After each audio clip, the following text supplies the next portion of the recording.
President Trump announcing some new tax proposals, including one that could close what some call a loophole for owners of professional sports teams. Mike Ozanian is here now to explain. And Mike, some are bringing up Trump's sort of history with the NFL, not even recent history. I'm going way back to the 80s when he tried to buy the Bills and the whole USFL thing, and wondering if this is some kind of retribution. Well, who knows? But what I can tell you is the effect of this, if it does happen, could be pretty devastating to the value of sports teams, because the way the law is right now is when a business is acquired, and not just a sports team, but many businesses, the purchase price that's allocated to intangible assets. So in the case of a sports franchise, TV contracts, player contracts, sometimes the franchise itself, they're amortized over 15 years. Take the Commanders. 1.2 to 1.4 billion of the $6 billion price tag, present value, could have been amortized. Sure. So that's a huge tax break.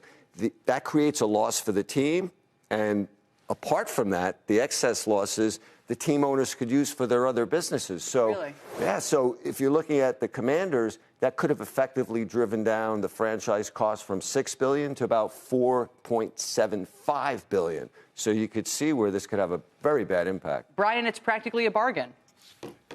Well, yeah, practically a bargain. Listen, I wouldn't mind writing off a couple of billion over taxes, but I'd have to, Mike, make a couple of billion, which is not happening. So what does this all mean for valuations? How much of have the tax benefits been baked into these incredibly growing numbers that we see to buy sports teams? I think they're baked in a lot, Brian. I know somebody who told me that with recent NFL team transactions, take the Buffalo Bills, for example, over 90% of the purchase price was allocated towards intangible assets. I think conservatively, you have to bake in at least 15% as being able to be written off. Because most of these NFL owners, as you know, have outside businesses that are very profitable. So the excess loss of the sports team that you can then pass through to your other businesses can be enormous. There may be some, it depends on the useful life of the asset. If it can be determined that the asset has a useful life that can be determined, you may be able to still amortize or deduct from earnings some of the purchase price, but I think it's going to be very challenging. Well, you had a number, Mike, of basically how much you think this could haircut team valuations. What is that number? Yeah, I think it could be up to 20%. That's a pretty big hit. So yeah. This is a sizable one to focus on.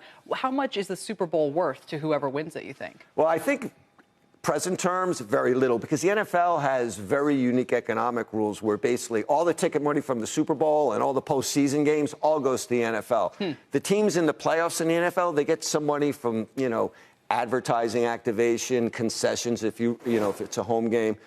Very, very little money. It's great in the out years. In the out years, you get a lot more sponsorship. The Chiefs, since 2021, when they started this great run, their sponsorship revenue is up over 59%. Wow. And, let's face it, you want that because the Chiefs are looking for that new stadium or a big renovation, and you want to lock in those sponsors. You want to have that brand out there. You want to get the season ticket base excited. So could help them a lot in the future.